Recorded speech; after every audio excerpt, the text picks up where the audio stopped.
شروع اللہ کے نام سے جو بڑا مہربان نہایت رحم والا ہے۔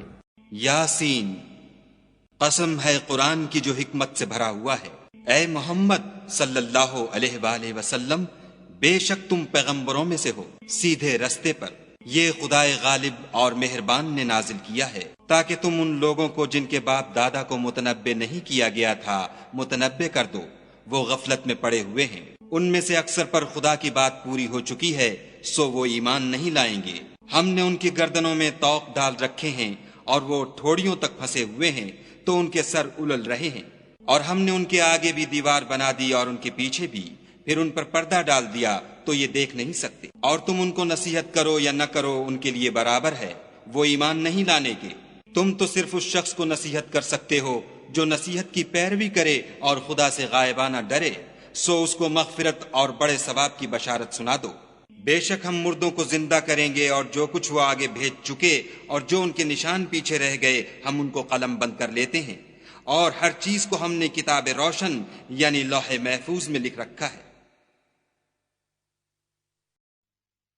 اور ان سے گاؤں والوں کا قصہ بیان کرو جب ان کے پاس پیغمبر آئے، یعنی جب ہم نے ان کی طرف 2 پیغمبر بھیجے تو انہوں نے ان کو جھٹلایا، پھر ہم نے تیسرے سے تقویت دی تو انہوں نے کہا کہ ہم تمہاری طرف پیغمبر ہو کر آئے ہیں۔ وہ بولے کہ تم اور کچھ نہیں مگر ہماری طرح کے آدمی ہو، اور خدا نے کوئی چیز بھی نازل نہیں کی، تم محض جھوٹ بولتے ہو۔ انہوں نے کہا کہ ہمارا پروردگار جانتا ہے کہ ہم تمہاری طرف پیغام دے کر بھیجے گئے ہیں، اور ہمارے ذمے تو صاف صاف پہنچا دینا ہے اور بس۔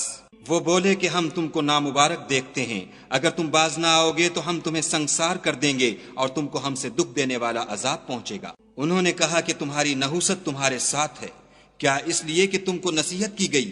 بلکہ تم ایسے لوگ ہو جو حد سے تجاوز کر گئے ہو۔ اور شہر کے پرلے کنارے سے ایک آدمی دوڑتا ہوا آیا، کہنے لگا کہ اے میری قوم، پیغمبروں کے پیچھے چلو، ایسوں کے جو تم سے صلاح نہیں مانگتے اور وہ سیدھے رستے پر ہیں۔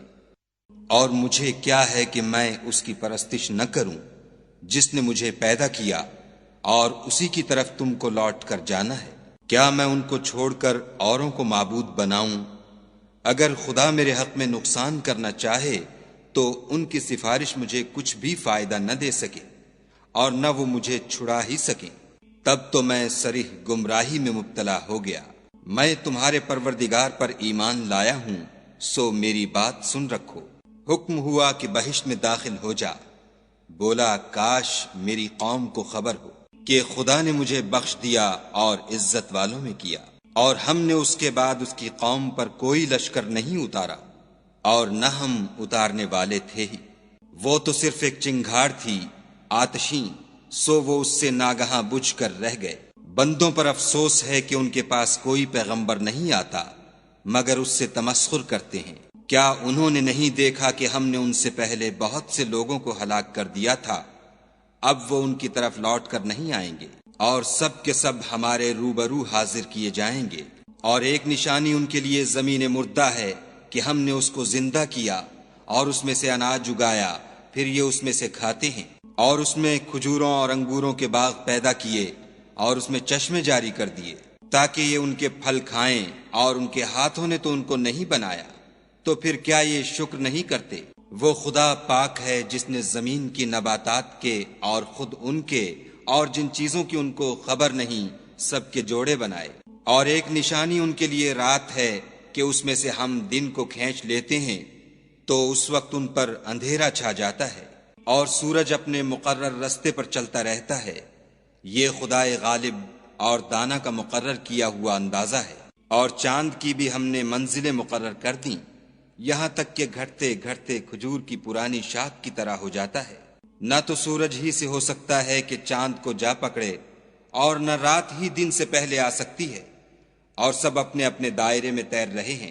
اور ایک نشانی ان کے لیے یہ ہے کہ ہم نے ان کی اولاد کو بھری ہوئی کشتی میں سوار کیا، اور ان کے لیے ویسی ہی اور چیزیں پیدا کیں جن پر وہ سوار ہوتے ہیں، اور اگر ہم چاہیں تو ان کو غرق کر دیں، پھر نہ تو ان کا کوئی فریاد رس ہو اور نہ ان کو رہائی ملے، مگر یہ ہماری رحمت اور ایک مدت تک کے فائدے ہیں۔ اور جب ان سے کہا جاتا ہے کہ جو تمہارے آگے اور جو تمہارے پیچھے ہے اس سے ڈرو تاکہ تم پر رحم کیا جائے، اور ان کے پاس ان کے پروردگار کی طرف سے کوئی نشانی نہیں آئی مگر اس سے منہ پھیر لیتے ہیں۔ اور جب ان سے کہا جاتا ہے کہ جو رزق خدا نے تم کو دیا ہے اس میں سے خرچ کرو، تو کافر مومنوں سے کہتے ہیں کہ بھلا ہم ان لوگوں کو کھانا کھلائیں جن کو اگر خدا چاہتا تو خود کھلا دیتا، تم تو صریح غلطی میں ہو۔ اور کہتے ہیں اگر تم سچ کہتے ہو تو یہ وعدہ کب پورا ہوگا؟ یہ تو ایک چنگھاڑ کے منتظر ہیں جو ان کو اس حال میں کہ باہم جھگڑ رہے ہوں گے آ پکڑے گی، پھر نہ تو وصیت کر سکیں گے اور نہ اپنے گھر والوں میں واپس جا سکیں گے۔ اور جس وقت سور پھونکا جائے گا یہ قبروں سے نکل کر اپنے پروردگار کی طرف دوڑ پڑیں گے، کہیں گے اے ہے ہمیں ہماری خوابگاہوں سے کس نے جگا اٹھایا؟ یہ وہی تو ہے جس کا خدا نے وعدہ کیا تھا اور پیغمبروں نے سچ کہا تھا۔ صرف ایک زور کی آواز کا ہونا ہوگا کہ سب کے سب ہمارے روبرو آ حاضر ہوں گے۔ اس روز کسی شخص پر کچھ بھی ظلم نہیں کیا جائے گا اور تم کو بدلہ ویسا ہی ملے گا جیسے تم کام کرتے تھے۔ اہل جنت اس روز عیش و نشاط کے مشغلے میں ہوں گے، وہ بھی اور ان کی بیویاں بھی سایوں میں تختوں پر تکیے لگائے بیٹھے ہوں گے، وہاں ان کے لیے بیوے اور جو چاہیں گے موجود ہوگا۔ پروردگار مہربان کی طرف سے سلام کہا جائے گا اور گناہ گارو تم آج الگ ہو جاؤ۔ اے آدم کی اولاد، ہم نے تم سے کہہ نہیں دیا تھا کہ شیطان کو نہ پوجنا، وہ تمہارا کھلا دشمن ہے، اور یہ کہ میری ہی عبادت کرنا یہی سیدھا رستہ ہے۔ اور اس نے تم میں سے بہت سی خلقت کو گمراہ کر دیا تھا، تو کیا تم سمجھتے نہیں تھے؟ یہی وہ جہنم ہے جس کی تمہیں خبر دی جاتی تھی۔ سو جو تم کفر کرتے رہے ہو اس کے بدلے آج اس میں داخل ہو جاؤ۔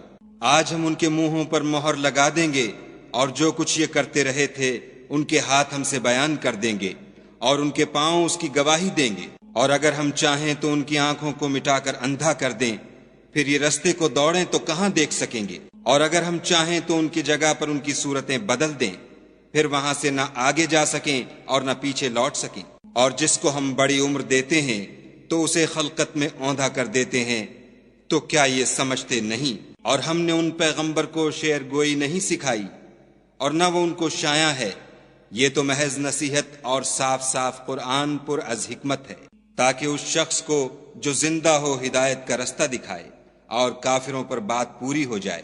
کیا انہوں نے نہیں دیکھا کہ جو چیزیں ہم نے اپنے ہاتھوں سے بنائیں ان میں سے ہم نے ان کے لیے چار پائے پیدا کر دیے اور یہ ان کے مالک ہیں، اور ان کو ان کے قابو میں کر دیا تو کوئی تو ان میں سے ان کی سواری ہے اور کسی کو یہ کھاتے ہیں، اور ان میں ان کے لیے اور فائدے اور پینے کی چیزیں ہیں، تو کیا یہ شکر نہیں کرتے؟ اور انہوں نے خدا کے سوا اور معبود بنا لیے ہیں کہ شاید ان سے ان کو مدد پہنچے، مگر وہ ان کی مدد کی ہرگز طاقت نہیں رکھتے، اور وہ ان کی فوج ہو کر حاضر کیے جائیں گے۔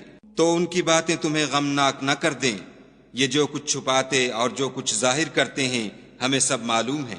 کیا انسان نے نہیں دیکھا کہ ہم نے اس کو نطفے سے پیدا کیا، پھر وہ تڑاک پڑاک جھگڑنے لگا اور ہمارے بارے میں مثالیں بیان کرنے لگا اور اپنی پیدائش کو بھول گیا، کہنے لگا کہ جب ہڈیاں بوسیدہ ہو جائیں گی تو ان کو کون زندہ کرے گا؟ کہہ دو کہ ان کو وہ زندہ کرے گا جس نے ان کو پہلی بار پیدا کیا تھا، اور وہ سب قسم کا پیدا کرنا جانتا ہے، وہی جس نے تمہارے لیے سبز درخت سے آگ پیدا کی، پھر تم اس کی ٹہنیوں کو رگڑ کر ان سے آگ نکالتے ہو۔ بھلا جس نے آسمانوں اور زمین کو پیدا کیا، کیا وہ اس بات پر قادر نہیں کہ ان کو پھر ویسے ہی پیدا کر دے؟ کیوں نہیں؟ اور وہ تو بڑا پیدا کرنے والا اور علم والا ہے۔ اس کی شان یہ ہے کہ جب وہ کسی چیز کا ارادہ کرتا ہے تو اس سے فرما دیتا ہے کہ ہو جا، تو وہ ہو جاتی ہے۔ وہ ذات پاک ہے جس کے ہاتھ میں ہر چیز کی بات چاہت ہے، اور اسی کی طرف تم کو لوٹ کر جانا ہے۔